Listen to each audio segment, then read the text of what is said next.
sou o Gerson, estou aqui na Crossbridge, blá, blá, blá, blá, blá, blá, da classe. Boa tarde, Herman tá aí não, né? O Herman vai dar aula. Ele tá dando aula. Ele vai dar uma aula, ele não vai poder. Ok, então, peraí, deixa eu ver a quem eu vou entregar aqui pro outro diácono aqui, ó. Entrega ali pro diácono Herman, por favor. Que aquele dia ele saiu cedo, ele não pegou o... Ah, tá, não pegou o...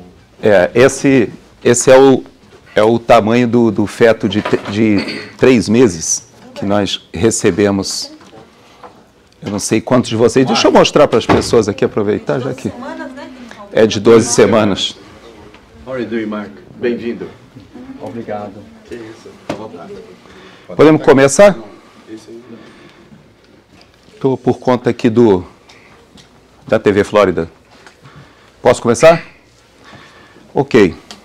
Bom dia, irmãos. Uma alegria. Tem alguns rostos novos hoje. E nós estamos na 4ª aula do nosso curso especial sobre a situação da crise de Israel, aqui na Crossbridge Church. E pretendemos que hoje seja a última aula que nós vamos tratar de todas as questões históricas. Chegaremos até o dia de hoje. E falaremos muito pouco sobre geopolítica, mas no domingo que vem nós pretendemos que seja a última aula. E nessa aula nós vamos responder perguntas e vamos falar algumas coisas, alguns detalhes. Aí sim podemos colocar algumas coisas de escatologia bíblica, sobre qual a postura do cristão diante do que está acontecendo hoje. Teremos até a oportunidade de conversar um pouco sobre algumas curiosidades do islamismo. Então, esse fechamento será feito na semana que vem. Hoje, nós chegaremos da Primeira Guerra Mundial até os dias de hoje, lembrando que nós paramos, né, na semana passada, exatamente no finalzinho da Primeira Guerra Mundial. Então, eu trouxe aqui esse é uma réplica de um feto de 12 semanas, né? É exatamente em tamanho natural que está dentro do útero das mulheres. E se nós recebemos naquele evento que fizemos aqui há 2 semanas atrás, né, na segunda-feira, e havia uma deputada federal do Brasil, que é uma das ativistas contra a liberação do aborto no Brasil, e ela trouxe, e eu trouxe esse para entregar para o Herman, que ele me pediu. Depois eu vou pedir o Vanderlei entregar para ele. Bom, gente, hoje a gente vai ter que correr bastante, porque nós temos pouquíssimo tempo, obrigado. E nós vamos percorrer um período grande, e nós sabemos que essa situação em Israel é uma situação muito complexa, né? A gente sabe que esse entorno se reuniu no final de semana agora, no último final de semana, eles se reuniram. Na verdade, a reunião foi ontem, que hoje é domingo.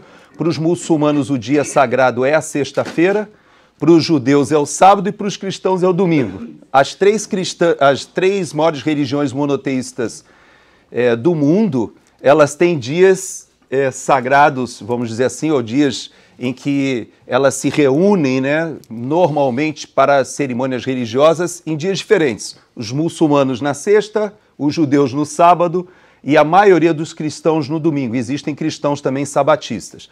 Bom, houve uma reunião aqui na Arábia Saudita e nessa reunião todos os países muçulmanos estavam presentes e decidiram que eles necessitam fazer uma intervenção o mais rápido possível nessa situação que nós já temos acompanhado aqui na faixa de Gaza. Essa situação da faixa de Gaza hoje, Israel gostaria muito que ela fosse administrada pelos próprios muçulmanos e árabes, como eu coloquei aqui, está até em verde aqui, ó. Seria ideal para Israel que houvesse ali uma administração que não possibilitasse ao Hamas organizar aquela estrutura militar que foi feita ali nos últimos anos e que hoje leva a uma situação quase que insolúvel do ponto de vista político, né, sem uma intervenção militar ali. Então, a faixa de Gaza ela é bem pequenininha, ali naquele mapa aparece, dá mais ou menos uns 40 quilômetros, ali aparece 25 milhas mais ou menos, e logo no início das operações militares, Israel fez um corte na faixa de Gaza, exatamente aqui, ó, que dá mais ou menos 3,8 milhas. Então você percebe que é bem curto o local, só que é um lugar extremamente povoado. Imagina que são 2.400.000 pessoas vivendo nesse espaço. Então é considerado uma das áreas mais densamente povoadas do planeta e essa é a situação que se encontra hoje. Eu peguei essas imagens de um drone só para que vocês tenham a ideia. Não sei se a gente pode apagar a luz, só para que vocês vejam um pouquinho, só um pouquinho melhor. Assim está a faixa de Gaza agora, com muita destruição, muitos mortos, muitos feridos. Então, essa é a realidade hoje da faixa de Gaza, particularmente na parte norte da faixa de Gaza, onde Israel está concentrando a maioria das operações militares. A separação foi devido ao quê? Por que ele separou? Eles fizeram para justamente isolar a cidade de Gaza. A cidade de Gaza está sendo agora alvo das operações militares nos túneis, né? O Hamas já é sabido por todos que o Hamas ele durante décadas ele construiu uma rede de túneis e esses túneis têm toda uma infraestrutura não somente para a parte de lançamento dos foguetes, que já eram comuns, já temos quase aí 2 décadas de conflitos ali na faixa de Gaza com Israel. Então já havia até uma expertise de Israel que criou um sistema chamado Iron Dome para lidar com essa questão dos foguetes que eram lançados ali de dentro da faixa de Gaza.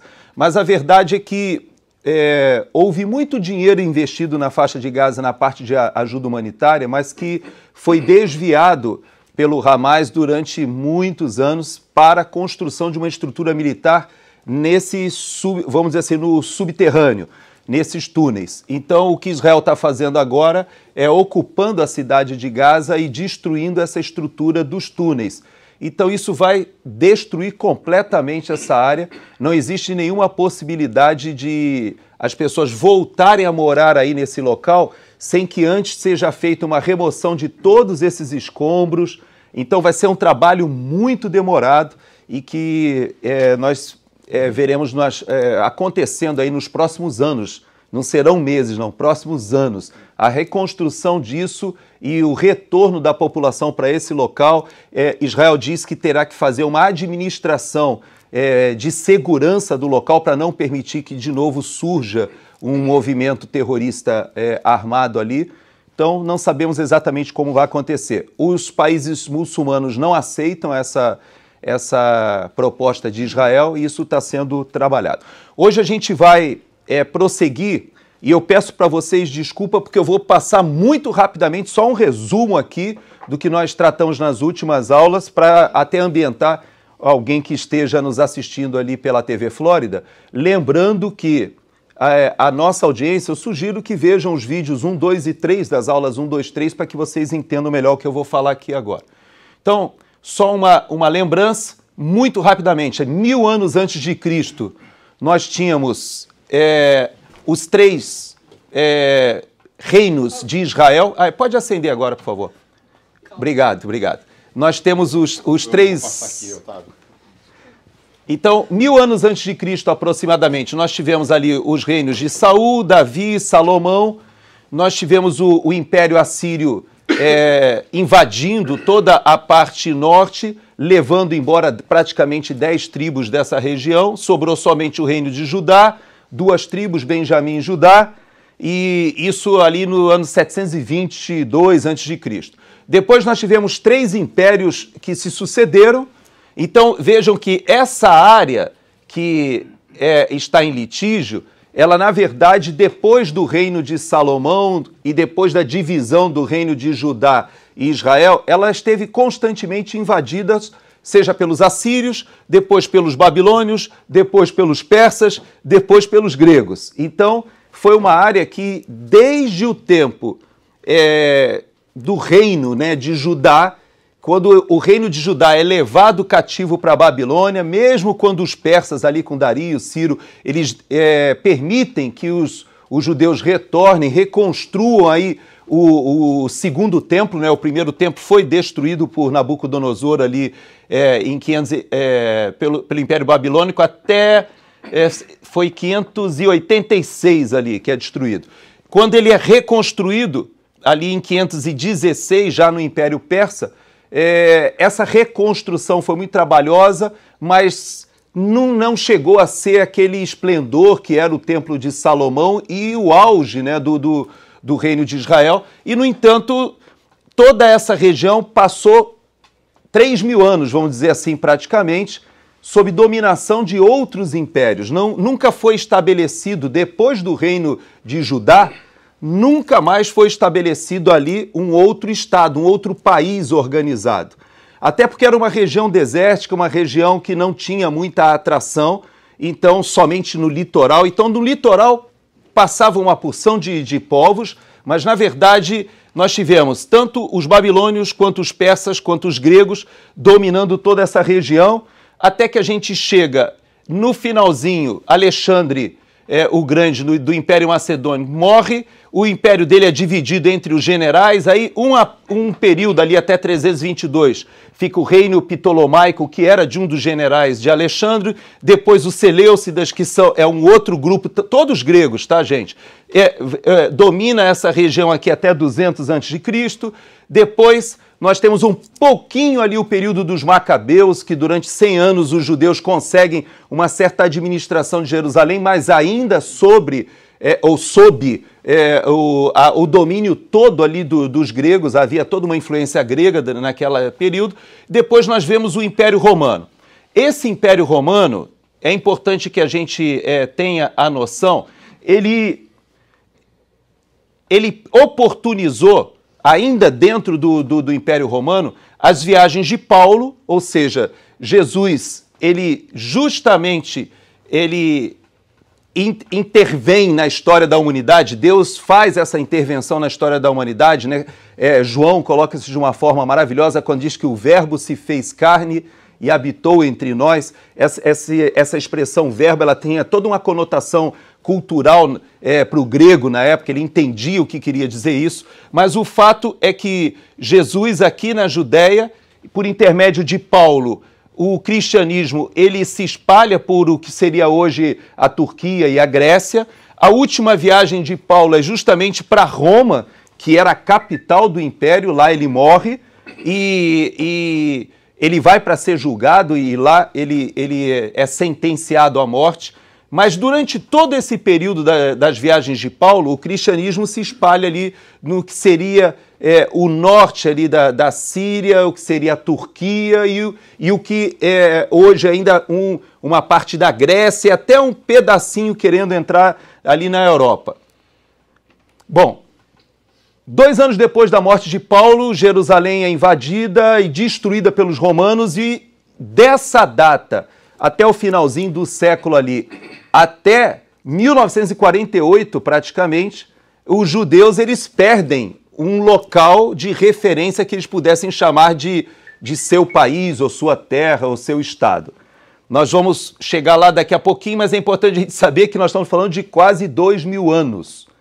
É quase um milagre que um povo é expulso da sua terra, na qual ele tinha uma raiz histórica. Nós vimos ali que durante 1000 anos foi, voltou, eles estiveram desde a época do reino de Judá, desde a época do reino de Salomão, de Davi, mas eles vão para a diáspora, os romanos, eles, como uma punição, um castigo aos judeus, eles mudam o nome daquela área que era a área conhecida como Judéia, eles botam o nome de Filistina, ou Filistia, ou Palestina. Então, a primeira dica que eu quero dar para vocês é o seguinte, que o termo Palestina, ele surge nesse período, ou seja, como uma retaliação dos romanos para retirarem dos judeus a ideia de que aquela terra remetia a Judéia, remetia a Judá, que remetia justamente a uma das tribos de Israel.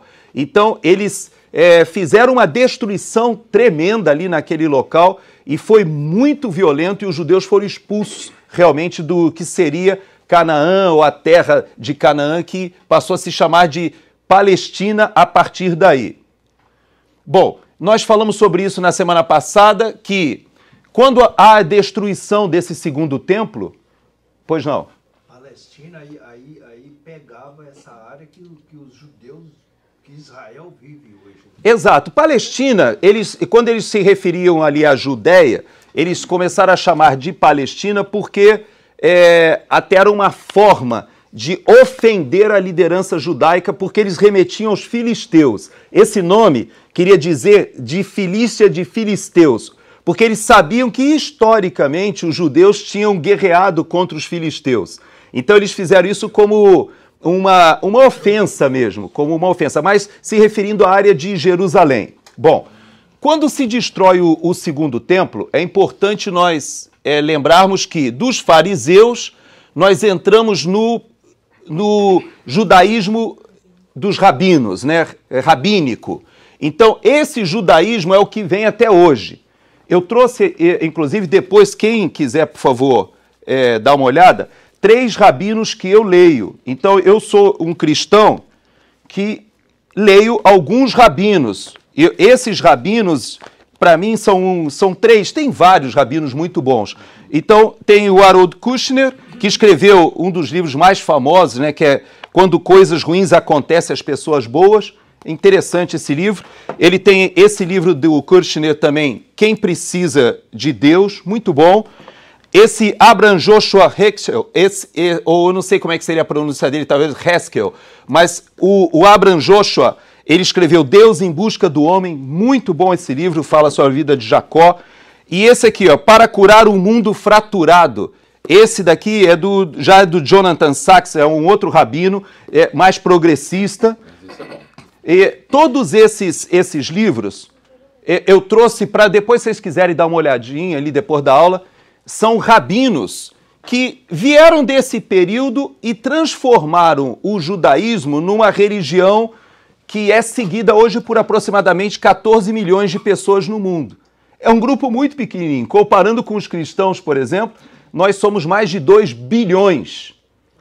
O próprio mundo islâmico, há quem diga que hoje já está meio rivalizando em número de seguidores com os próprios cristãos. Haja vista que eles se fazem presente na Europa e estão tomando, e há várias igrejas, inclusive históricas, que estão se transformando em mesquita, ou até derrubadas e sendo transformadas em mesquitas. Então, vejam que nós estamos falando de 2 religiões monoteístas, o cristianismo e o islamismo, com quase 2 bilhões de pessoas cada, e nós estamos falando de uma religião, a religião judaica, com 14 milhões. É muito pequeno perto dessas outras 2. E, no entanto, nós percebemos que dos judeus que se convertem ao cristianismo, eles se juntam com os gentios, ali particularmente por causa do ministério de Paulo, e nós temos o cristianismo se organizando. Lembrando 2 datas importantes aqui.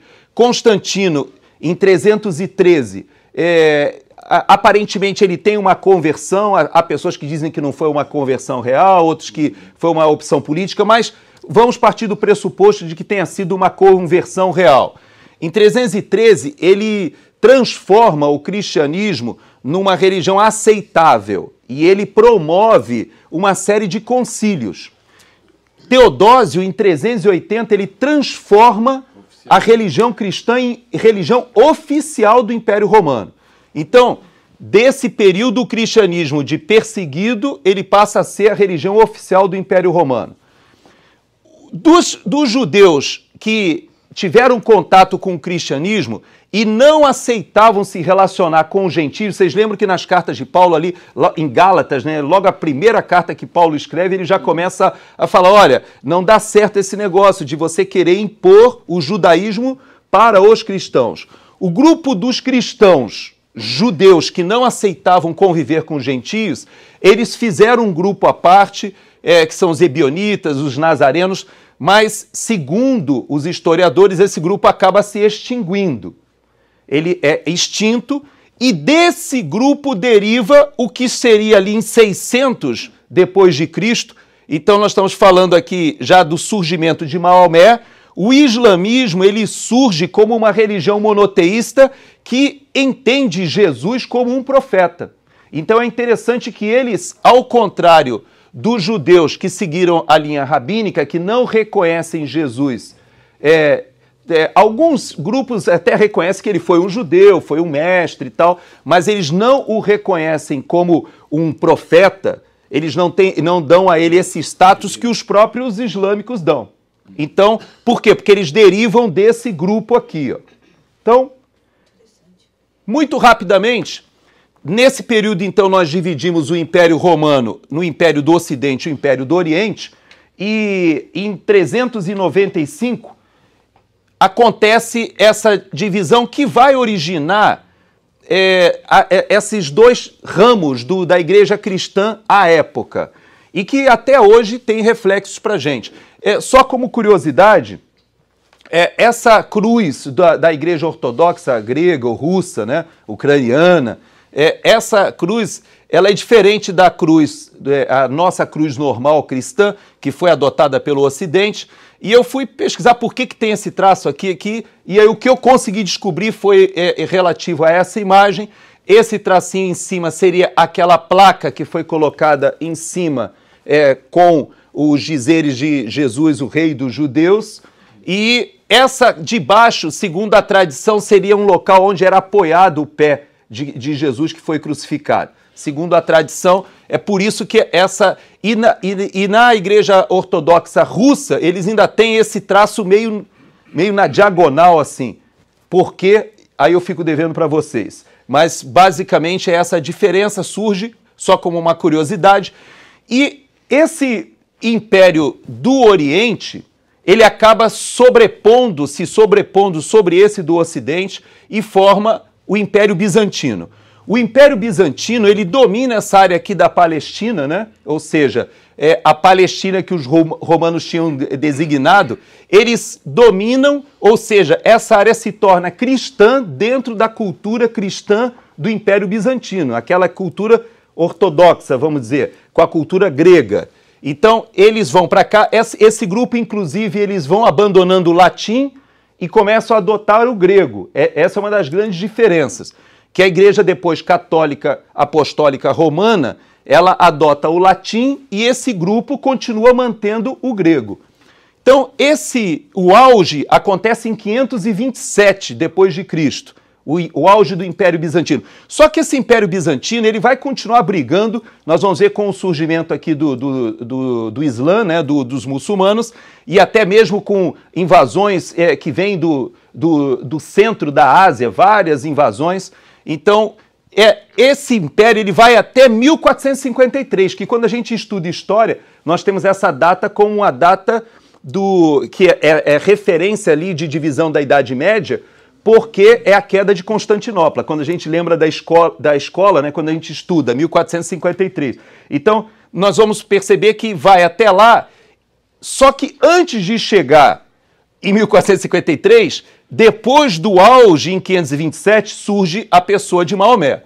Maomé, em 610, ele estrutura o que seria a religião islâmica, e quando ele morre é que começa a dar mais confusão, porque enquanto ele está vivo, ele escreve por intermédio de poesias que são difíceis de interpretar até hoje, mas depois existem outros escritos que são considerados sagrados, que fazem referência à história da vida dele ou fazem referências a interpretações e reinterpretações que são escritas. Então, para o povo muçulmano, a partir desse 610, durante praticamente 200 anos, eles fazem um crescimento gigantesco. Eles dominam toda essa área aqui. Tanto a parte da Pérsia, que nesse período aqui, eles ainda tinham uma cultura trazida, muito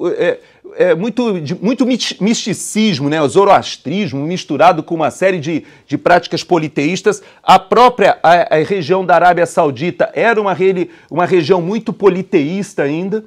Toda essa região se transforma numa região monoteísta por imposição, pela força. E eles chegam, o auge, né, desse período de expansão, eles invadem a Europa, entram no que seria Portugal e Espanha hoje e chegam à França. Então, esse é o período que nós vamos ver dos filmes, que a gente vê das cruzadas, e começa aí a reação do Império. Veja que aqui aparece o Império Bizantino, ó. Esse Império Bizantino, ele passa em guerra com essa expansão islâmica durante séculos. E nós vamos perceber que o próprio Império, depois do Ocidente, tenta se reorganizar, e do Império do Ocidente, junto com o Império Bizantino, é que são lançadas várias expedições militares para tentar reconquistar Jerusalém.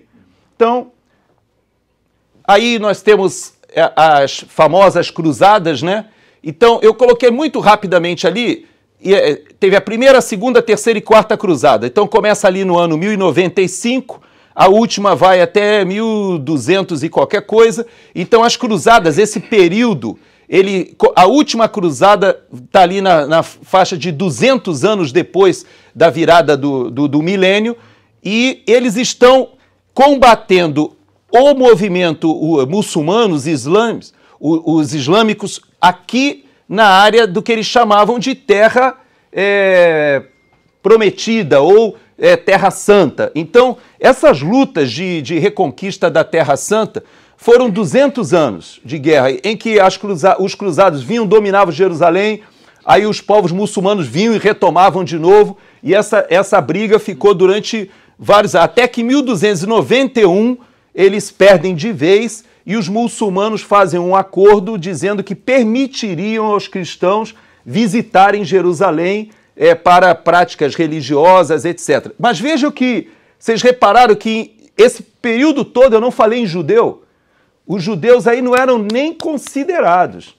Isso aí, a briga toda é entre os muçulmanos e os cristãos. Os judeus, eles tinham sido expulsos da região da Palestina. Claro, havia alguns remanescentes, sim, mas eles eram irrelevantes para a disputa da época. A disputa era entre muçulmanos e cristãos.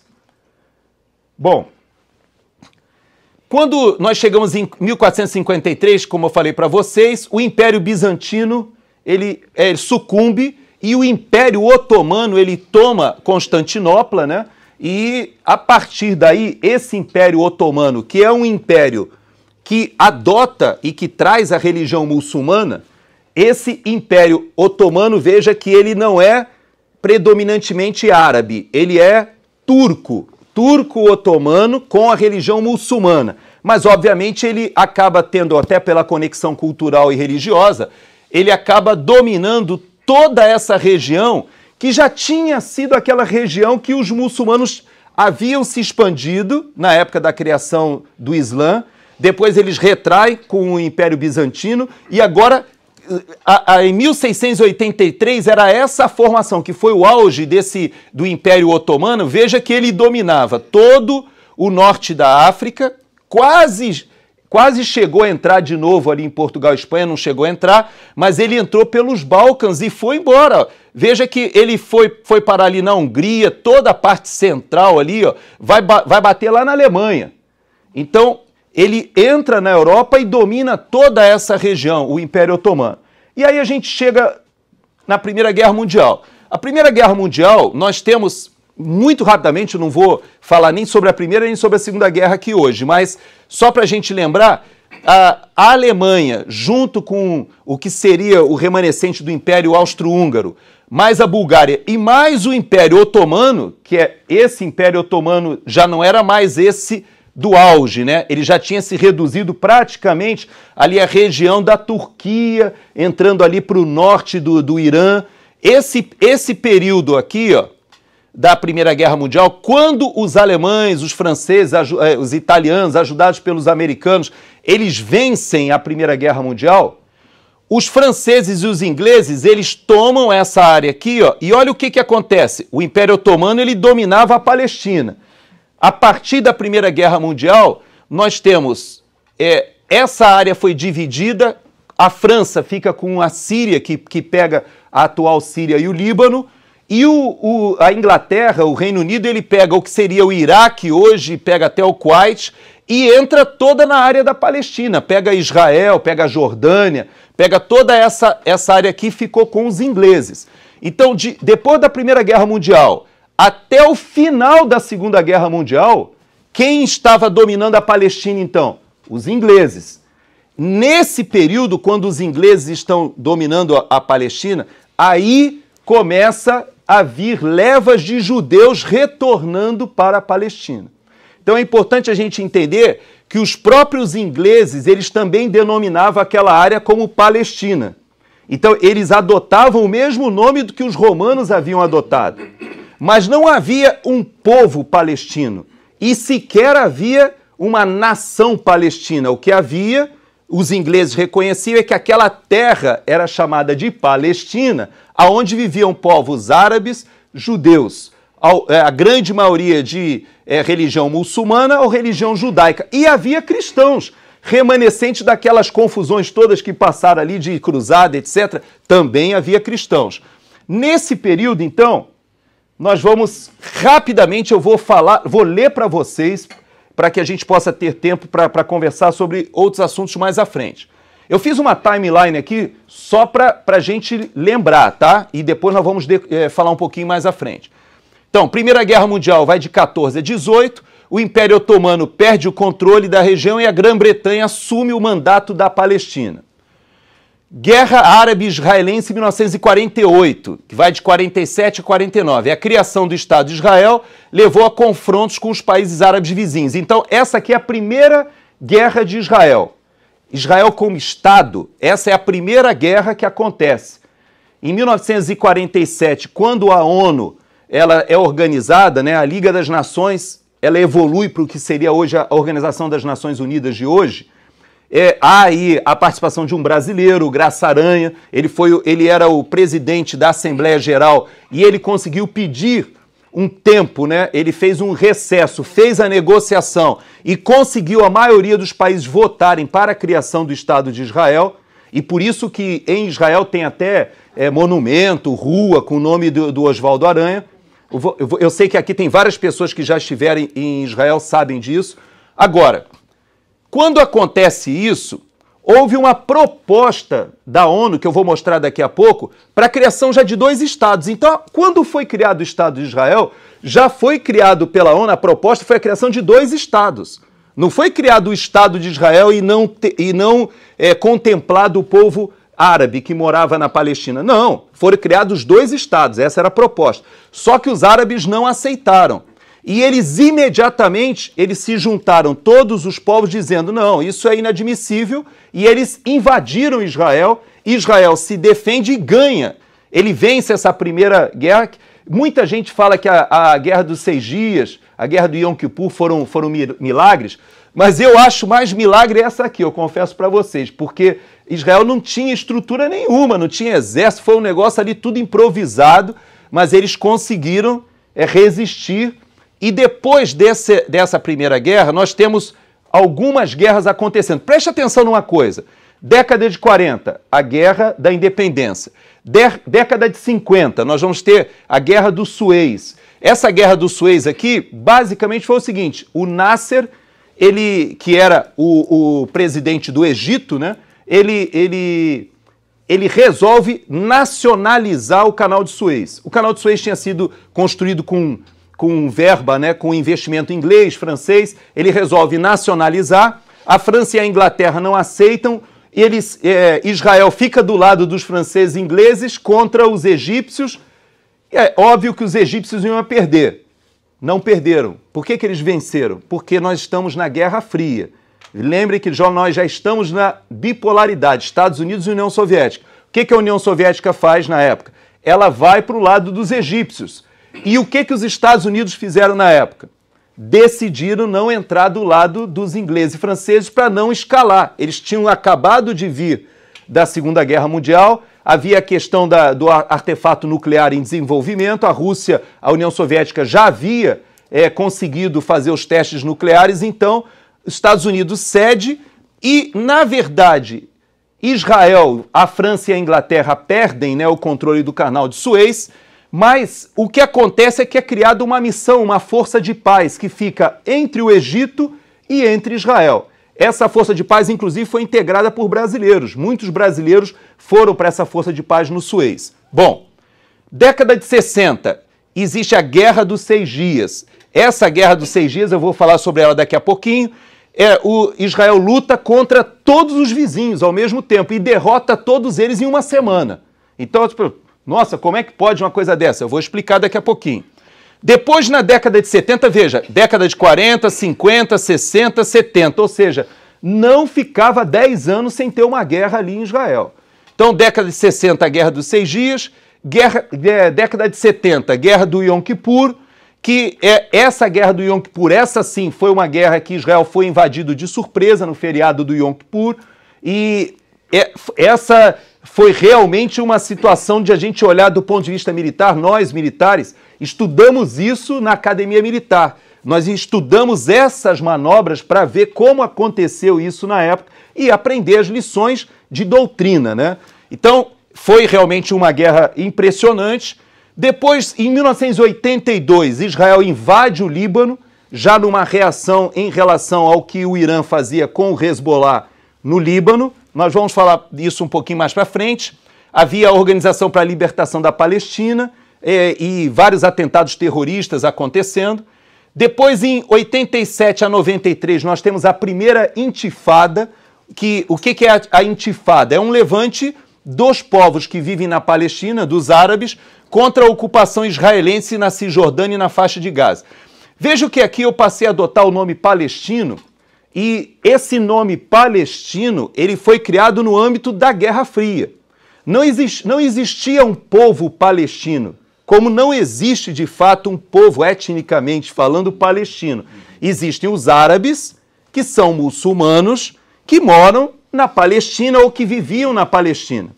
Só que na época da Guerra Fria, para a União Soviética, era muito importante. Vocês lembram que havia várias guerras, como a Guerra do Vietnã, a Guerra da Coreia, na América do Sul, vários movimentos ali de Cuba e os Estados Unidos apoiando governos militares para resistir ao avanço das guerrilhas. Naquele período, o mundo todo estava assim dividido. Ou você estava do lado dos Estados Unidos ou do lado da União Soviética.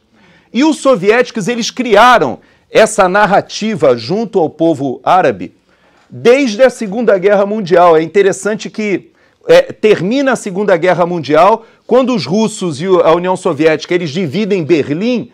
Dali em diante você já percebe que quando os países do leste europeu vão formando o Pacto de Varsóvia e há essa opção por apoiar o Egito ali com Nasser, já se cria a narrativa ou a ideia de que Israel combate um povo palestino. Então, essa ideia de Israel e um povo palestino, ela surge, obviamente, em 48, ali, quando a própria Nações Unidas, elas propõem um Estado judaico e um Estado árabe, mas quem transforma esse Estado árabe num povo palestino, no discurso, foi justamente a Guerra Fria. Foi dentro vamos dizer assim, das guerras midiáticas, guerras de narrativas, que hoje estão muito em moda. Bom, segunda intifada acontece de 2000 a 2005, outra onda de violência entre israelenses e palestinos, com ataques terroristas ali. 2008 até hoje, o que aconteceu de 2005 a 2008? Na faixa de Gaza especificamente, nós temos ali o Hamas, ele vence as eleições do Fatah. O Fatah era o partido principal da organização palestina, ali da OLP. A Organização de Libertação da Palestina, ela depois se transforma num Estado administrativo, vamos chamar assim, que é chamado de Autoridade Palestina. Essa Autoridade Palestina, o principal partido é o Fatah, que deriva ali daquele grupo que vem do Yasser Arafat, da OLP. E o outro grupo, que é um grupo mais radical e que ficou na faixa de Gaza, é o Hamas, que a gente está ouvindo falar hoje. Então o Hamas ele vence a eleição em 2006, Israel sai da faixa de Gaza e expulsa a sua população da faixa de Gaza. Havia muitos comerciantes judeus que moravam na faixa de Gaza. Gaza é uma cidade que tem 3 mil anos. É um negócio assim... na verdade, já existe ali... eu até falei para vocês semana passada das cidades filisteias que havia ali na faixa de Gaza, mas as pessoas acham que Gaza era dos filisteus desde o início. Não, Gaza foi conquistada pelos filisteus que vieram da região do sul da Grécia, da região de Creta. Então, é importante entender que os filisteus não são originários ali. Então, até o que eles dizem que seria os ancestrais do povo palestino, remetendo aos filisteus, na verdade, os filisteus conquistam ali aquela região. E eles fazem 5 cidades-estados ali muito fortes, que são combatidas até do tempo de Davi. A gente vê nas histórias bíblicas as lutas contra os filisteus. Então, esse período aqui da Segunda Intifada, quando o Hamas ele vence em 2006 e o Israel retira toda a sua população de dentro da faixa de Gaza, de lá para cá, até hoje, o Hamas ele se dedicou a destruir o Estado de Israel, porque faz parte do seu propósito estatutário, vamos dizer, de partido político.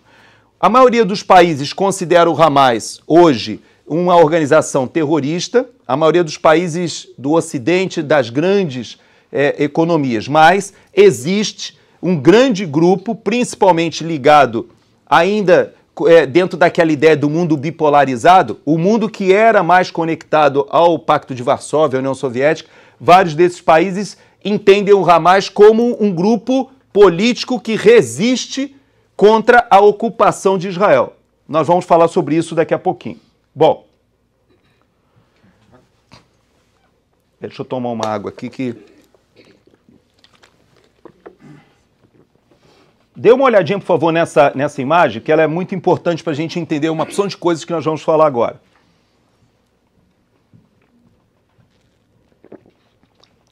Aquela primeira foto lá em cima é do Mahmoud Abbas. Ele é o principal líder da autoridade palestina hoje na Cisjordânia e ele está com aquele cartaz ali, está vendo um cartaz na mão dele? Esse cartaz é esse aqui, ó. Se você entrar no Google hoje, você vai ver essa imagem para tudo que é local. Só que essa imagem que está na mão dele, eu vou mostrar para vocês que é uma imagem fake. Ela é falsa. A imagem real seria essa aqui abaixo. E eu vou explicar para vocês, vocês vão entender por quê. Então, veja que eu coloquei aqui fotos de vários presidentes dos Estados Unidos intermediando tratados. Então, você vai ver vários presidentes. Bush, vai ver ali não, aqui é o Clinton, ali é o... Jimmy Carter, ali é o Jimmy Carter, aqui tem o Bush, aqui já é o Clinton, aqui tem dois momentos com o Clinton, com o Isaac Rabin. Interessante que o Isaac Rabin depois, ele é morto num atentado em Israel, morto por um fundamentalista não islâmico, mas um fundamentalista judeu. Então, e também é interessante a gente ver ali, depois eu vou falar sobre aquela foto, que na época do Jimmy Carter, ali é Camp David, que quando se faz aquele tratado depois de Yom Kippur. Eu vou falar também sobre aquela foto, que também foi assassinado o líder egípcio. Então vocês vejam que os radicais não interessa a paz. E todos esses presidentes que tentaram dar um jeito nessa situação, prestem atenção nessa foto de baixo que eu vou falar muito rapidamente, tá? Na foto de cima diz que em 1946, tudo isso aqui era dos palestinos, está escrito ali no cartaz. Quando, na verdade, em 1946, de quem que era essa região? Da Inglaterra. Quem estava na administração? Não havia um Estado palestino, havia ali uma ocupação inglesa que administrava ali as tensões entre judeus e árabes. Havia muitos judeus que já haviam imigrado da Rússia, da Hungria, da Polônia. Muitos judeus já tinham imigrado para aquela região. Bom, o que acontece? No cartaz do Abbas, ele mostra que em 47, quando a ONU cria, essa era a situação. Israel e, em verde, o que seria a Palestina. Quando, na verdade, o que acontece? O plano que foi proposto pela ONU era esse plano que está colocado ali, ó. Só que não foi aceito pelos árabes. Os árabes não aceitaram entrar em guerra. Aí o que acabou acontecendo? De 49 a 67, o Abbas diz que esse aqui, ó, era o mapa. Quando, na verdade, olha o que aconteceu depois da guerra e a realidade que ele não mostra e que embaixo aqui aparece. A faixa de Gaza que está verde ali, ela era um Estado palestino? Não. Sabe de quem dominava ali? O Egito. E quem é que dominava a Cisjordânia, que aqui está em verde? Era a Jordânia. Então, nós ficamos ali de 49 até 67, não com essa situação que ele colocou aqui, como se tivesse um Estado palestino na faixa de Gaza e na Cisjordânia. Não. O que aconteceu foi que depois da guerra de independência, o que aconteceu? A parte da Cisjordânia, quando houve o acordo, o acordo até para que Israel conseguisse prosseguir no seu desenvolvimento, etc. Ele se acertou com o Egito e se acertou com a Jordânia. E falou, Jordânia, vocês não são todos árabes, não são todos muçulmanos, então toma que é tua. E aí a Cisjordânia ficou todo com a Jordânia. E a faixa de Gaza ficou com o Egito.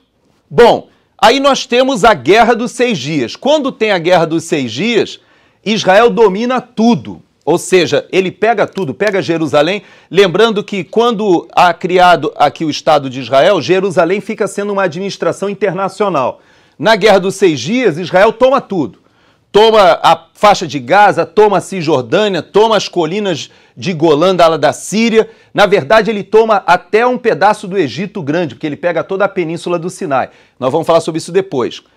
Depois há uma série de negociações, aquelas dessas fotos todas que nós estamos vendo, e a gente chega até a situação de hoje em dia, que é essa aqui.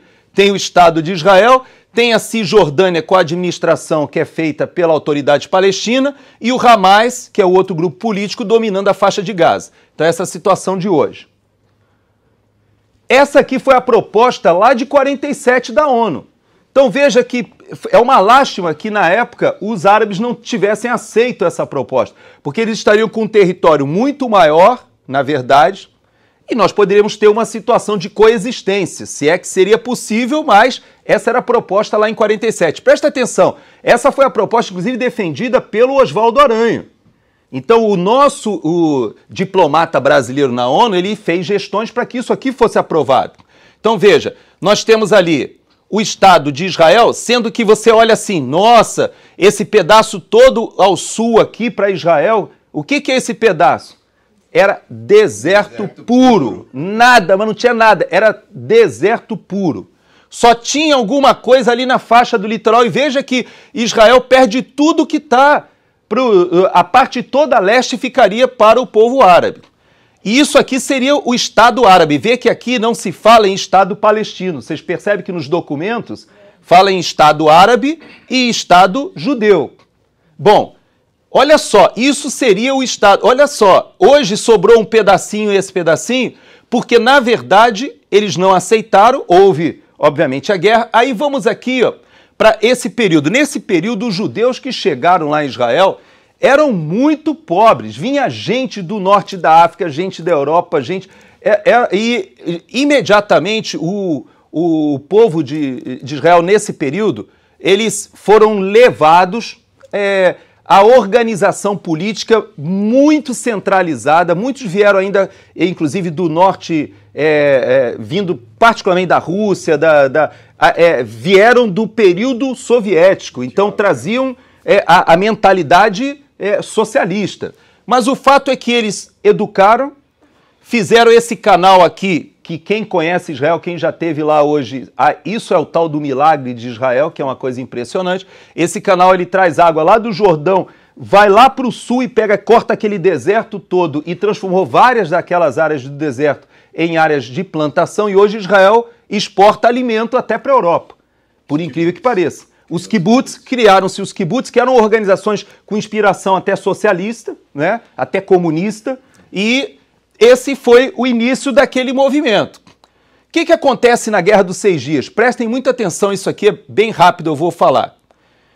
ali nós tínhamos a situação de Israel antes da Guerra dos 6 Dias. Então, aqui é a foto de como ficou Israel depois da Guerra dos 6 Dias. Ou seja, Israel, quando acaba a Guerra dos 6 Dias, ele domina toda a península do Sinai, ou seja, ele entra dentro do Egito, ele domina toda a Cisjordânia e domina até lá em cima na Síria, nas colinas de Golã.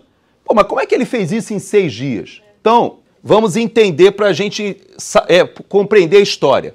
Lembram que eu falei que na década de 50 teve a guerra do Canal de Suez? Então, depois da guerra do Suez, como é que estava o mundo ali naquela época? O Egito ficou aqui, o Suez ficou para o Egito, foi criada uma força de emergência das Nações Unidas que ficou entre o Egito e Israel, a Jordânia ficou tomando conta da Cisjordânia e a faixa de Gaza ficou sob a administração do Egito. Tudo bem. O que aconteceu?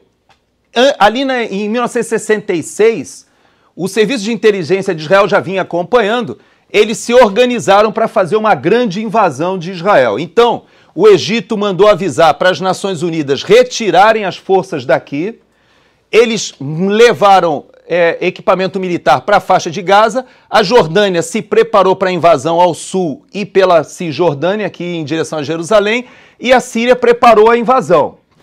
Tudo pronto para a invasão, o que Israel fez? Ele se antecipou.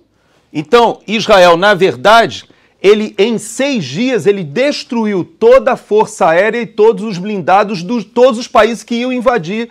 Por isso que diz que a guerra durou 6 dias, porque na verdade foi uma campanha, basicamente uma campanha aérea. Se nós observarmos lá, aquela foto mostra aeródromos, todos os aeródromos da Síria, da Jordânia, do Egito, eles foram destruídos ainda com a força aérea no solo, antes da invasão.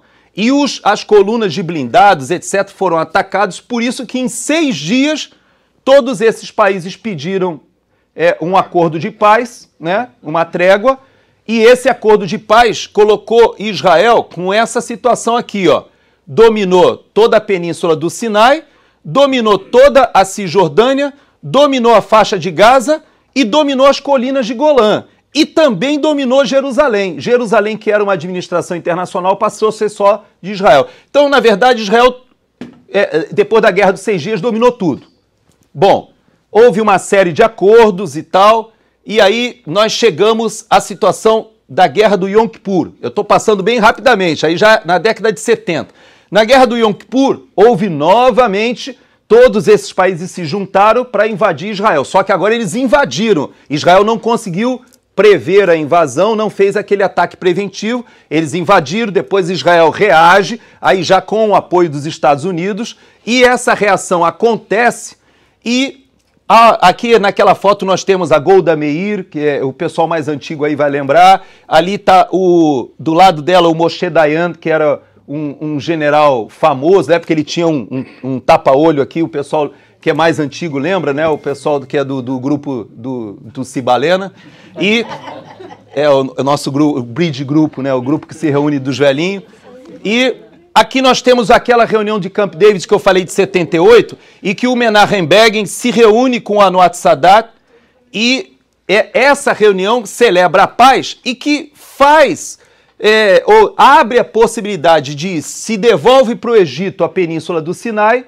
aí faz o acordo com o Egito, e também faz-se uma série de acordos que vão acontecendo até chegar a essa situação de hoje. Hoje é essa situação que existe.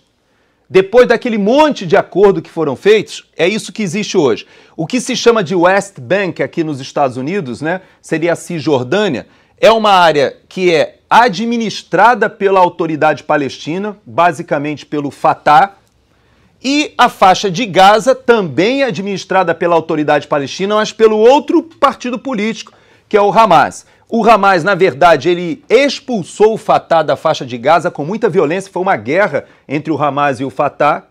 O Fatah fica atualmente nessa região, o Hamas aqui que expulsou o Fatah, mas são dois grupos que todos os dois grupos são chamados ou considerados hoje pela mídia jornalística, pelo mainstream jornalístico, como palestinos.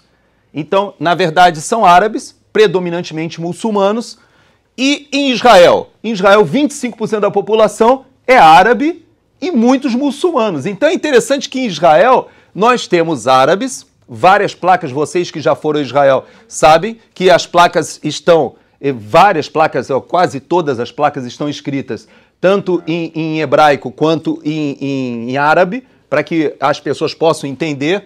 Existe uma população muito grande aqui. Bom, Essa área aí que você mostrou aí que está o Jericó, né? aqui está, aqui Jericó está aí, Belém também está aqui, Hebrom também. Então tem várias cidades bíblicas que estão aqui na Cisjordânia. E o Vem com Josué está em Jericó também está aí, né, dentro dessa área. Por que West Bank? Porque fica a oeste do Rio Jordão. Então, Bank porque é um platô, né? É interessante que eles vivem pacificamente. Os árabes. A gente vê lá em cidade. Mas a gente vê. São até diferentes, né? Não, os telhados são diferentes. mas em West os Bank, cada lugar que a gente vai tem uma tipo de uma guarda israelense lá. Eles não vivem bem pacificamente. Então, eu vou explicar isso daí. Teve ataque. Não pagam imposto É. para Israel. Eles não pagam. Não Mas pagam imposto. Cada lugarzinho tem um grupo de soldados judeu aí. Eu vou explicar isso. O que significa esse rachuriado aqui? Significa o seguinte, está sobre a administração da autoridade palestina, mas está sobre o controle de segurança de Israel. Então, Israel... Tem fronteira que eles não podem sair do país sem pedir permissão. Exatamente. Para Jerusalém, em qualquer lugar. Eles têm que pedir fronteiras. permissão. É como se fosse uma fronteira, mas além disso, aqui dentro, eles têm uma administração, mas a segurança, a parte militar de segurança, é feita por Israel. Por quê? Porque a distância daqui para Tel Aviv, ou mesmo para Jerusalém, fica administrada ali, tem pedaço que mora judeu, mora árabe e mora cristão.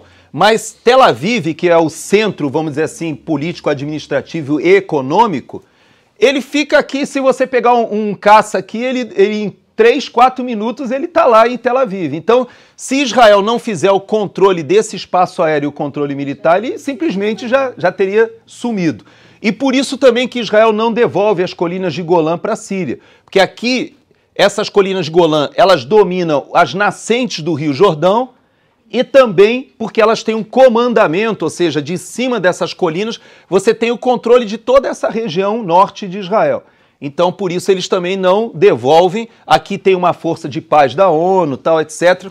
Mas Israel continua ocupando essa área aqui desde a Guerra dos 6 Dias. A gente vê que não é uma questão de ambição, de desejo de possuir a terra, mas de controle para não ser destruído. Exatamente. Essa é a noção, pelo menos, do Estado de Israel, do governo de Israel, é exatamente essa. Bom, eu vou passar isso aqui, é muito importante eu passar isso aqui, eu tenho que correr. Nós temos os conflitos no Oriente Médio e eu construí essa timeline ontem à noite para facilitar para vocês. É muito importante vocês entenderem isso aqui. Essa timeline aqui é o resumo do que eu queria que vocês entendessem hoje. Eu vou ler e vocês vão perceber que algumas dessas coisas vocês vão falar, opa, eu vivi isso, eu estava vivo, eu presenciei isso. E até os mais jovens, os recém-casados ali, que estão namorando lá no fundo, até os mais jovens, vocês vão ver coisas aqui... Não, você não está aparecendo na imagem da TV Flórida, não se preocupa não. Então, até os mais jovens vão ver algumas coisas aqui. Opa, eu vivi isso daí. Então vamos lá. Guerra dos 6 Dias, eu vou começar ali, tá? 67, nós já falamos sobre a Guerra dos 6 Dias. Em 72, teve o primeiro atentado terrorista assim que chocou o mundo. Assim que todo mundo ficou assim, uau! Foi o atentado em 72, lá na Olimpíada de Munique, que houve um grupo terrorista que se chamava Setembro Negro, que era uma dissidência da OLP, do Yasser Arafat, da Organização de Libertação da Palestina. Eles sequestraram e mataram atletas israelenses. Isso teve assim uma repercussão mundial na época, mas a gente não tinha internet, não tinha nada disso, mas se falava muito nisso nos repórteres, nos jornais. Bom, a Guerra de Yom Kippur, o que acabou acontecendo com a Guerra de Yom Kippur? Como o pessoal perdeu a guerra de novo, os países árabes, o que eles fizeram? todo mundo que negociava com Israel, eles não exportariam mais petróleo. E aí foi a crise de petróleo que, inclusive, o Brasil ressentiu também. Bom, aí nós temos a Revolução Islâmica do Irã em 79. Preste atenção, sai o Ayatollah Reza Pahlavi e entra o Khomeini. Entra a teocracia xiita. Importantíssima essa data, porque preste atenção para a gente saber, nós que moramos aqui nos Estados Unidos, para a gente ter uma noção um pouco mais equilibrada, né? Nós tivemos o Veterans Day sábado, né? E todos nós cumprimentamos o Tim, estava ali fardado, bonitão.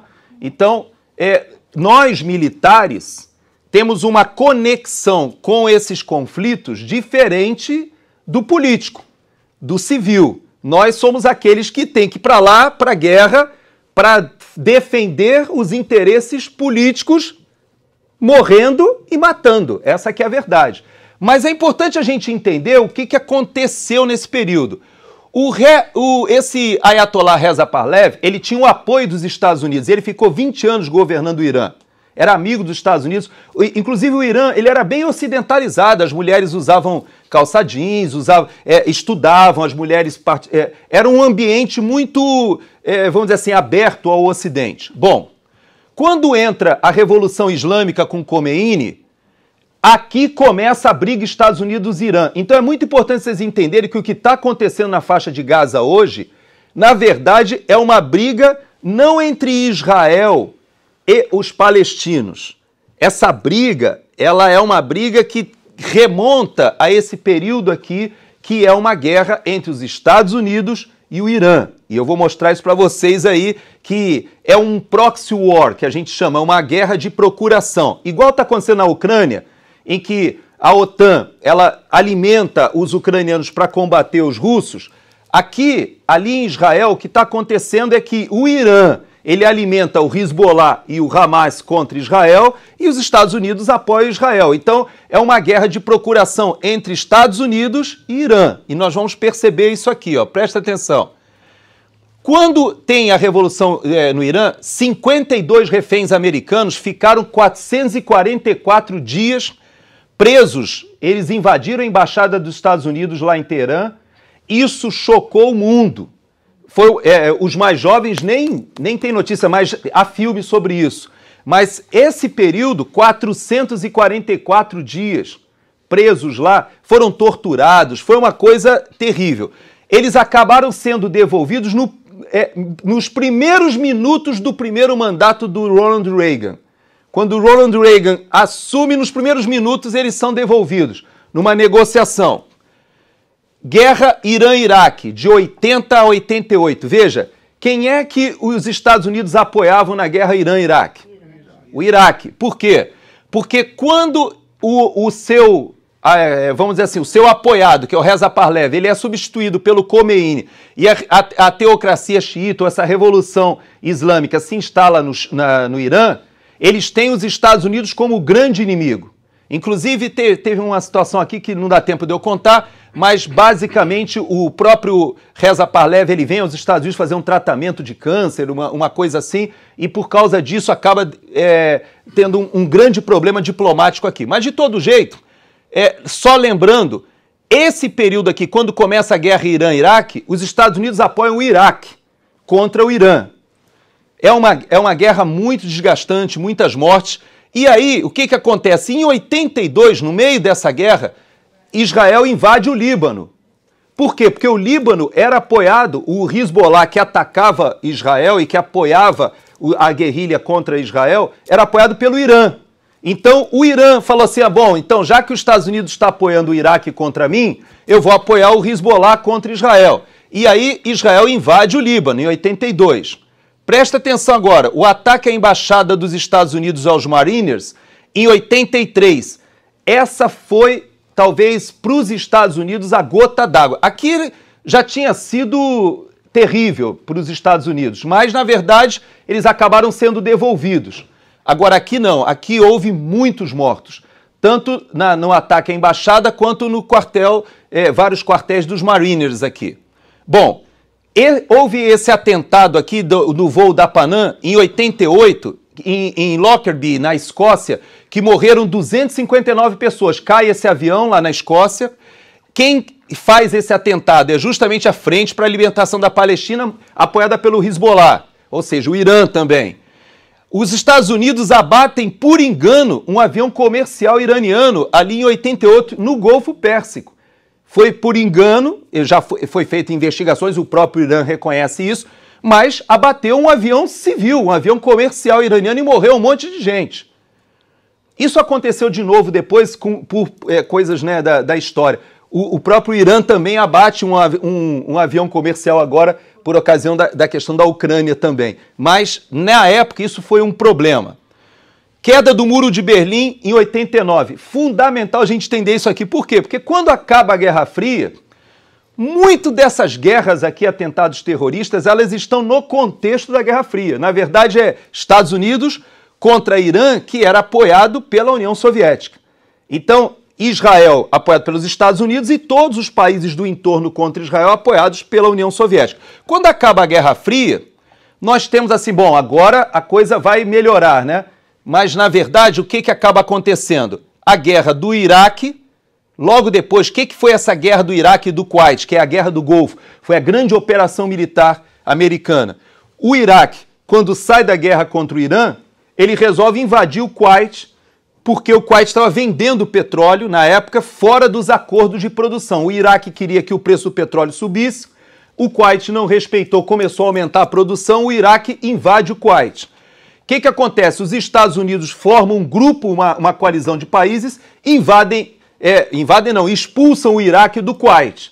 Expulsam o Iraque do Kuwait e nesse período aqui, nós vamos começar a ver os atentados terroristas que são de sunitas. O Irã, eles são xiitas. Os xiitas e sunitas, eles se matam. Vários atentados terroristas, mas você vai começar a ver atentados terroristas contra os países do Ocidente, em especial, eles aumentam nesse período. E aí nós temos o atentado à bomba no World Trade Center em 93.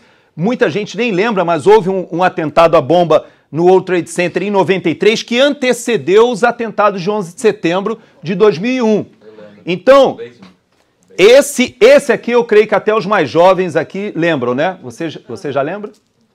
Você tinha quantos anos aqui? Bebê. Ela era recém-nascida. Uns meses, então. Mas você com certeza lembra, porque esse foi um atentado que está na mídia e tal. O atentado de 11 de setembro ele foi feito pela Al-Qaeda. A Al-Qaeda era um grupo sunita que tinha base na Arábia Saudita e que se revoltou quando os Estados Unidos fazem a operação da Guerra do Golfo, ali no Kuwait, contra o Iraque. Então você vê que como é complexa essa situação. A Arábia Saudita tem base militar americana. O Osama Bin Laden é de uma família que mora aqui nos Estados Unidos e tem muito dinheiro aqui nos Estados Unidos. Então é difícil a gente entender um pouco isso, mas logo depois, por causa dos atentados, olha o que acontece. Os Estados Unidos invadem o Afeganistão, saiu de lá em 2021, invade o Iraque, e aí aparece o Estado Islâmico, o ISIS. Esse Estado Islâmico, o ISIS, ele vai de 2003 a 2019 e faz uma grande confusão no Ocidente, porque vários países do Ocidente, eles se juntam para combater o ISIS, o ISIS, que é o Islamic State of Iraq and Syria, que depois ficou só sendo chamado de Estado Islâmico. Houve a Primavera Árabe, que foi aqueles movimentos populares ali em 2011, e a OTAN faz uma intervenção na Líbia e acaba morrendo Gaddafi na Líbia. Essa intervenção foi a primeira vez que a OTAN ela faz um ataque militar fora da Europa e ataca um país do norte da África muçulmano. Por causa disso, aí nós temos a campanha do ISIS, fica uma campanha militar, ou seja, vem gente do mundo inteiro, muçulmano do mundo inteiro, se juntando ao ISIS para combater e numa milícia, ou vamos chamar assim, numa frente extremamente radicalizada. Eu vou mostrar um mapa aqui embaixo. Nós temos a Guerra da Síria, que começa em 2011, depois da Primavera Árabe, que vem até os dias de hoje. Nós temos a Guerra Civil no Iêmen, que é entre a Arábia Saudita e o Irã, basicamente, é um proxy war também, que vem até hoje. E nós temos a guerra de Israel e o Hamas agora de 2023. Eu só queria... Essa charge aqui ele é muito importante para a gente ela parece gozação, parece piada, como toda charge, né? Toda charge ela é jocosa, mas ela traz uma verdade importante que precisa ser dita. Então, ele diz assim, converta-se ao Islã ou morra, porque o Estado Islâmico ele decapitava as pessoas, né? Durante as operações dele. E aí, os que estão amarrados aqui, que aparece um padre e um pastor, ou clérigos aqui também, ele diz assim, você primeiro. Por que essa charge é interessante? Porque o que ele está dizendo é o seguinte, converta-se ao Islã ou morra. E ele, você primeiro. Por quê? Porque os próprios muçulmanos, eles não reconheciam o ISIS como um grupo muçulmano. Eles achavam que eles eram radicais que estavam vivendo uma guerra que não era seguida pelos próprios muçulmanos. Vocês vão perceber que o ISIS, ele, na verdade, ele ataca, ele vem aqui nessa área do Iraque, na área da Síria, e ele começa a fazer atentados terroristas em todos esses países, inclusive países nos Estados Unidos e na Europa.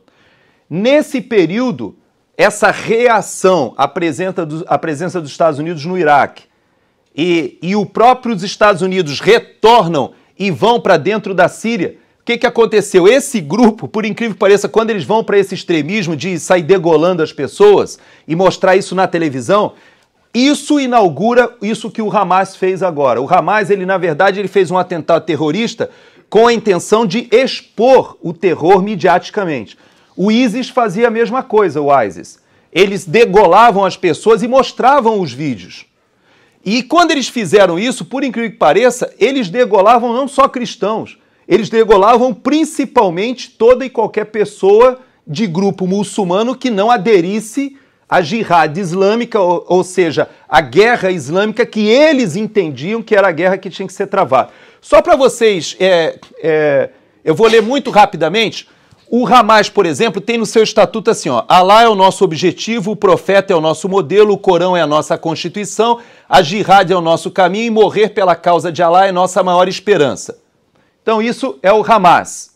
Mas quando a gente olha, por exemplo, o Boko Haram, o Al-Shabaab, o Talibã, o Al-Qaeda, o Estado Islâmico, esses são alguns grupos, aí se você pegar o Hezbollah do Líbano também, esses grupos são todos grupos radicais islâmicos.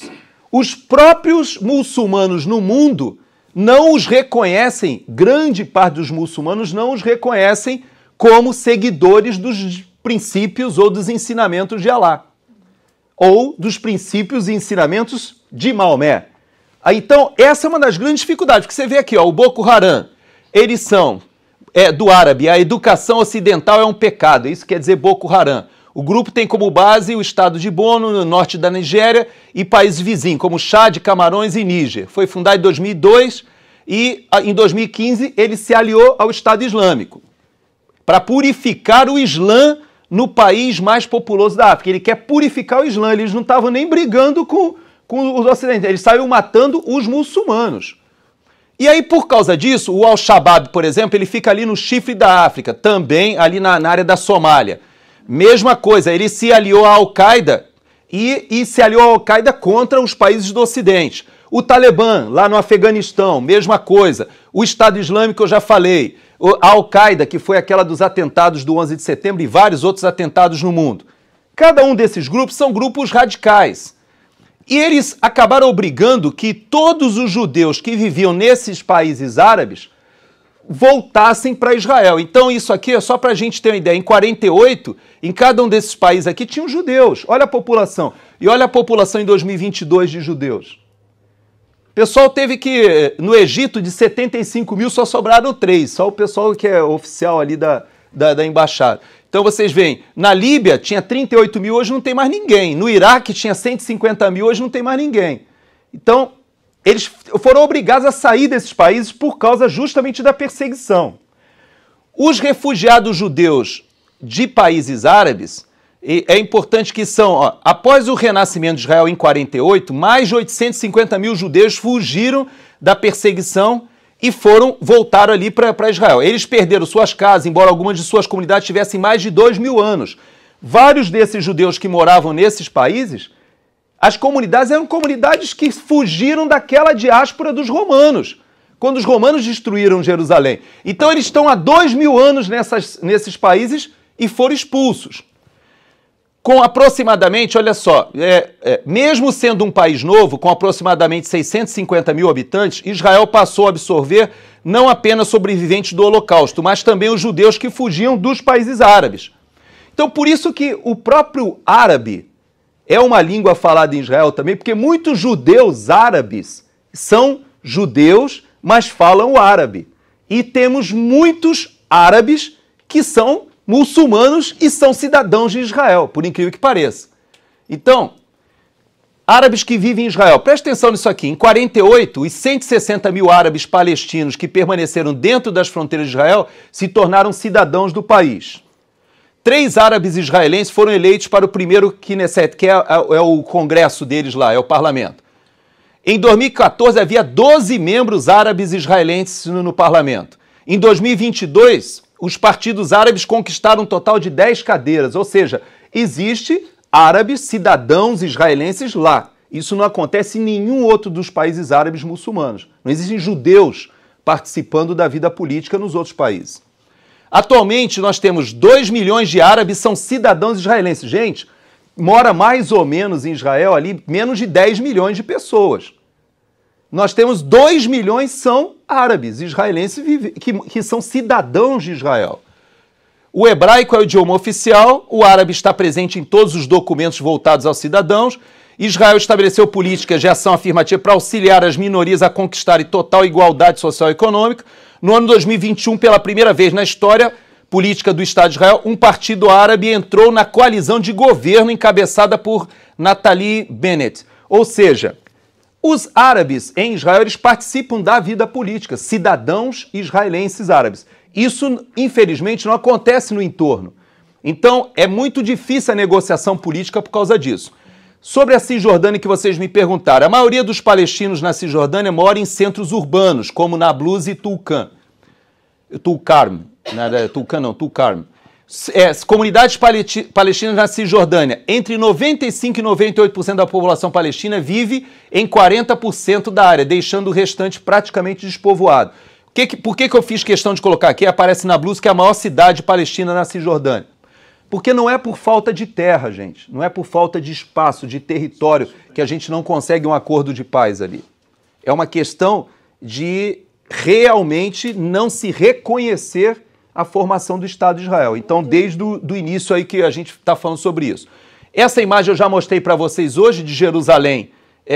Essa aqui é o templo da época de Jesus, né? Na época de Jesus, esse era o templo. Essa é a situação hoje, né, de Jerusalém, que nós temos essa mesquita de Al-Aqsa aqui, que é o domo de ouro, né, o domo dourado. Então, aqui a gente fez uma animação em 3D, só para que vocês vejam que se fosse reconstruído o templo da época de Jesus, ele ia ser justamente em cima onde está a mesquita. Então, é uma situação bastante complexa de ser resolvida aí. Aqui aparece a cidade de Meca, né, que é um dos principais pontos para o povo islâmico, né? Existem 3 cidades sagradas, Meca, Medina e Jerusalém. Então, por isso que esse problema aqui é muito complexo, que para eles é a 3ª cidade sagrada, Meca. E lá em Meca existe essa caixa aqui, depois na semana que vem a gente pode, nas perguntas, eu posso falar um pouquinho sobre isso. E Jerusalém, que é o 3º ponto lá. Bom, então terminamos. Foi bem corrido hoje, eu sei, mas eu creio que com isso a gente tem uma noção de algumas coisas que eu queria fechar com vocês como provocação para a semana que vem. Primeiro,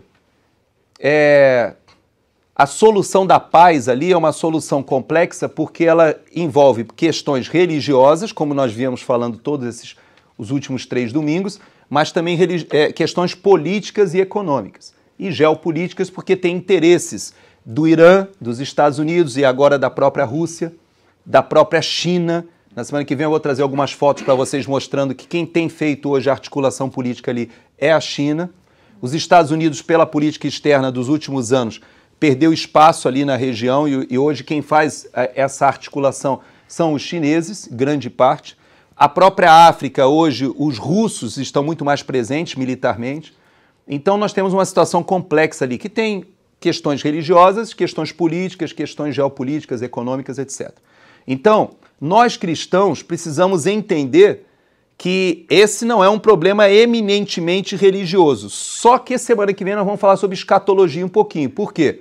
Porque a grande maioria do povo evangélico apoia Israel. Vocês já repararam que a maioria da comunidade cristã evangélica apoia Israel. Por que isso? Qual é a razão? Ah, não, é porque é o Israel da Bíblia. Mas a gente percebe que o governo político de Israel é um governo democrático, mas é um governo essencialmente laico. Ele é um governo, inclusive, com pautas muito progressistas, muito liberais. A maior parada gay é feita em Jerusalém.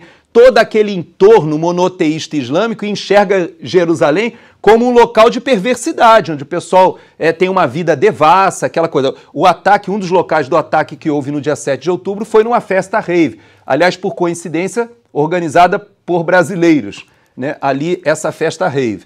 Então, o pessoal ali, né, foi para o meio do deserto, porque é música eletrônica a noite toda, ninguém aguenta. Eles foram lá para o meio do deserto, né?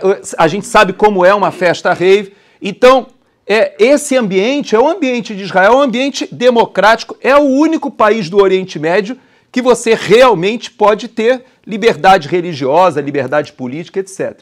Então é muito difícil a gente explicar essa situação, mas na semana que vem nós vamos entrar nesse tema. Lembrando que, do ponto de vista da escatologia bíblica, muita gente acha que o que está acontecendo hoje é exatamente os primeiros sinais do que seria a volta de Jesus.